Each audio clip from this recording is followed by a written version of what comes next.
साथियों, जैसा कि आप लोग को पता है कि 4 और 5 अगस्त को जंतर मंतर पर धरना प्रदर्शन है।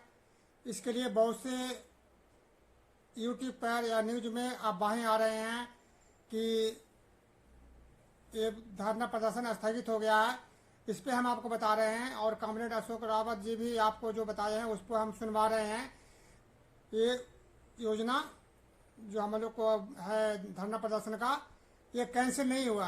हाँ, ये बात जरूर है कि श्रम मंत्री ने अशोक रावत जी को बुलाया था और आंदोलन स्थगित करने की बात मतलब आपका बात करने के लिए बुलाया था, लेकिन उन्होंने साफ बोल दिया कि ये हमारा धरना प्रदर्शन नहीं रुकेगा, ये तो रहेगा। हाँ, यदि आप एक घोषणा कर देते हैं कि आप हमारा पेंशन 7,500 बढ़ा देते हैं डीए के साथ में, तो हम इसको विजय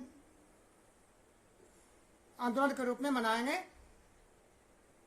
तो ये बात हुई थी। बाकी अभी तक कोई आंदोलन कैंसिल नहीं हुआ है। सुनिए आगे अशोक रावत जी से क्या कहते हैं, उसके बाद आगे क्या अपडेट है वो भी आपको बताएंगे। और अभी देखने में आया है कई जगह, कोई न्यूज़पेपर में और कई यूट्यूबर्स ये बता रहे हैं कि आपकी डिमांड्स पूरी हो गई, आपको जाने का काम नहीं है। कई जगह पे लोग ये बता रहे हैं कि आपका आंदोलन कैंसिल हो गया। मुझे फोन आ रहे हैं कि 4-5 तारीख के आंदोलन कैंसिल हुए क्या। तो मैं आपको स्पष्ट बता देना चाहता हूँ, हमारा कोई आंदोलन कैंसिल नहीं हुआ है। हमारी डिमांड्स अभी तक पूरी नहीं हुई है। हमें किसी चर्चा के लिए डिमांड के बारे में पहले बुलाया था, लेकिन अभी कोई हमारी मांग का पूर्तता नहीं हुई है। हमारा आंदोलन 4 और 5 तारीख को है। मैं आप सबसे निवेदन करना चाहता हूं कि आप बड़ी संख्या में आइए। ये आपका आंदोलन है, करो या मरो की लड़ाई है और इसको ऐतिहासिक आंदोलन है। इसको ऐतिहासिक बनाइए और ऐतिहासिक उसका परिणाम भी आप पाएंगे। तो इसके लिए आपको सबको आना है। किसी अफवाह पर विश्वास नहीं रखना है। तो मेरा फोटो डाल के उसमें भी एआई की तरफ से आवाज डाल के कहते हैं, लेकिन विश्वास मत रखना। आप यहाँ पर 4 और 5 तारीख को हम अपना आंदोलन ऐतिहासिक बनाएंगे। धन्यवाद। साथियों, तो आपने देख ही लिया अशोक रावत जी ने क्या बोला, आपसे अपील किया है। तो आप सबको अधिक से अधिक संख्या में वहां पहुंचना है। वो जो वित्त मंत्री से साथ इनकी बात हुई थी, उन्होंने साफ बता दिया कि श्रमयोगी मानधन योजना है जिसमें 100 रुपये का योगदान होता है और 60 साल बाद उन्हें पेंशन मिलता है 3,000। और हमारा तो कम से कम 5 से 12 रुपये प्रति माह जमा हुआ है, तो उसके हिसाब से तो हमारा पेंशन बनना चाहिए 15,000। मगर फिर भी हम 7,500 की ही डिमांड किए हैं और इसको मेडिकल सुविधा के साथ, महंगाई भत्ता के साथ मिलना चाहिए। क्यों कि हमारा ये आंदोलन और हमारा जो डिमांड है वो जायज़ है। तो डिमांड जब जायज़ है तो हमें हर हाल में मिलना है चाहिए। इसके लिए हम सरकार से भीख नहीं मांग रहे हैं, बल्कि ये हमारा अधिकार है। आप खुद सोच लीजिए कि कई राज्यों में पेंशन 3,000 मिलता है और बिना किसी योगदान के। यदि 2 बुजुर्ग हैं पति पत्नी तो उनको 6,000 मिलता है बिना योगदान के। और हमारा तो हर महीने 500 रुपये 12 रुपये कम से कम योगदान है, तो हमारा तो उस हिसाब से बहुत ज़्यादा बनता है। फिर भी जैसे कि सरकार को देने में आनाकानी कर रही है। सांसदों का वेतन 2 मिनट में 24% बढ़ जाता है, उसके लिए इनको कुछ नहीं गम है, लेकिन हमारी पेंशन पर इनको ज़्यादा गम है।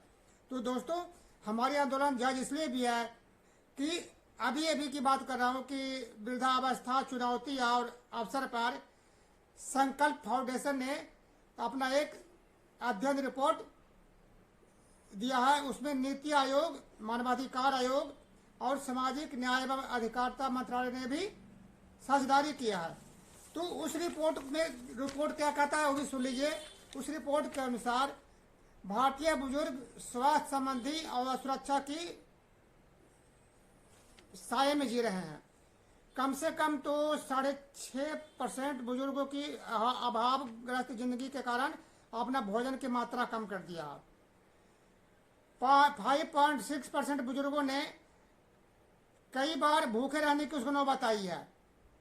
तो आपको क्या लगता है कि ये शौक से भूखे रह रहे हैं ये जो से कि सामाजिक न्याय एवं अधिकारिता मंत्रालय के साथ में ये जो अध्ययन रिपोर्ट है साझा किया गया है। तो सरकार को एक एक चीज का पता है, लेकिन सरकार इतनी निकम्मी है, इतनी नादान है कि उनके तो अपने बड़े बड़े कॉर्पोरेट मित्रों के से ही फुर्सत नहीं है, आम जनता को क्या देगी। तो इसलिए जरूरी है कि हमारा ये जो आंदोलन है बिल्कुल जायज़ है, हमारी डिमांड जायज़ है और हर हालत में हमें ये डिमांड मिलना चाहिए। इसके लिए हमें संघर्ष हर हालत में करना है।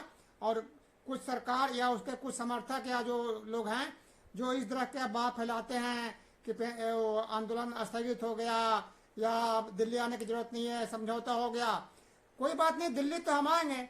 अब आंदोलन स्थगित नहीं होना है। यदि सरकार घोषणा कर देती है, आंदोलन से पहले ही घोषणा कर देती है कि पेंशन हम आपको बढ़ा दिए हैं, यदि ये घोषणा करती है तो उसको हम वहाँ पर हम सरकार की शाबाशी के रूप में मनाएंगे, लेकिन आंदोलन तो वहाँ आएगा। तो ऐसा अशोक रावत जी ने भी सबसे आग्रह किया है, क्योंकि हमारे आंदोलन बिल्कुल जायज़ है, कोई नाजायज नहीं है। जो 60 साल तक लोगों ने अपने खून पसीने की कमाई करके जरिए ये देश को यहाँ तक बढ़ाया है। ये वो देश है जहाँ की मातृ देवो भवा पितृ देवो भवा की हमारे शास्त्रों में दिया गया है। और उस देश में हम तो अपना योगदान दिए हैं, वहाँ भी सरकार हमें पेंशन बढ़ाने में आनाकानी कर रही है।